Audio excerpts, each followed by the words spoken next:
Hello friends, welcome to Vinu garden. இந்த long வீடியோவில் எதை பற்றி பார்க்க போகிறீங்க அப்படின்னா, ரோஸ் செடினாலே பூச்சி தாக்குதல் அதிகமாக தான் இருக்கும்.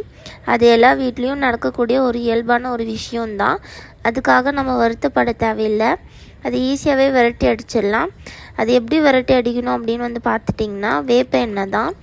வேப்ப எண்ணெய் நீங்கள் தண்ணியில் கலந்து மிக்ஸ் பண்ணி ரோஜா செடி கொடுத்தீங்கன்னாவே அதோடைய ஸ்மெல்லுக்காகவே அந்த பூச்சியெல்லாம் போயிடும்.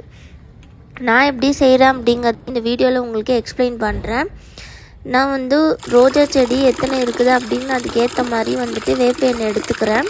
நான் ஒரு 20 ml எடுத்துக்கிறேன். பெரிய டப்பில் அது ஊற்றிக்கிறேன். ஃபஸ்ட்டு ஊற்றிட்ட பின்னாடி தண்ணியை நல்லாவே திருப்பி விட்டுக்கிறேன். நல்லாவே கலந்து விட்டு எண்ணெய் தனியாக தண்ணி தனியாக தான் நிற்கும். வேறு வழியில் நம்ம கலந்து மிக்ஸ் பண்ணி தான் ஊற்றிற மாதிரி தான் வரும்.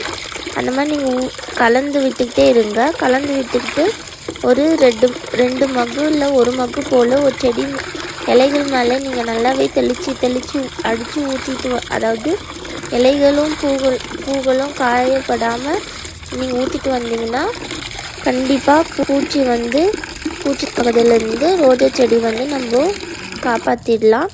இதோடைய ரிசல்ட்டை நான் அப்கமிங் வீடியோஸில் உங்களுக்கு ஷேர் பண்ணுறேன். இது உங்களுக்கு இன்ஃபர்மேட்டிவாக இருக்கும்னு நினைக்கிறேன். மறக்காமல் இந்த வீடியோவை லைக், ஷேர், கமெண்ட் பண்ணுங்கள். முக்கியமாக வினு கார்டன் சேனலை சப்ஸ்கிரைப் பண்ணிக்கோங்க. தேங்க்யூ.